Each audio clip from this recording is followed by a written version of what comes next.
Hi, my name is Shad Deering. I'm a high-risk pregnancy doctor or maternal fetal medicine physician, and I work here at Christus Children's.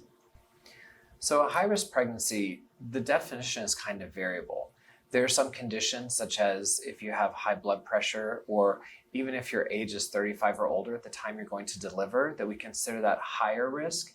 But high risk doesn't necessarily mean that something bad will happen. In general, your OBGYN provider, if you have some conditions that would be considered high risk, will refer you to a specialist, or they'll inform you of exactly what those things are.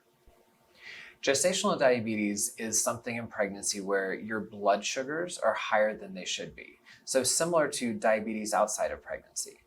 In pregnancy, the placenta actually makes hormones that make you more likely to be diabetic. And so in order to diagnose that, you'll do what's called a glucose tolerance test, usually between 24 and 28 weeks. And if that value is high, then there's a follow-up test that's usually 3 hours. And if your values are high on that, it lets us know that your sugars are running too high on a regular basis. And then what we do is we actually talk with you about how to monitor those and to treat them. So preeclampsia is a hypertensive disorder in pregnancy, which just means that your blood pressure is high. It's also usually associated with leaking protein into your urine. It's something that really is unique to pregnancy, and we don't know exactly what causes it. But in general, if you have high blood pressure and you're leaking protein in your urine, then we will diagnose you with preeclampsia.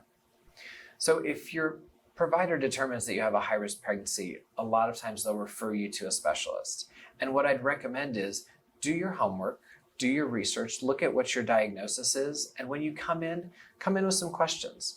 Because when you come in and you're having that discussion about a high-risk pregnancy, a lot of times you just forget to ask things. And so just be as prepared as you can when you come in. Thanks so much for listening.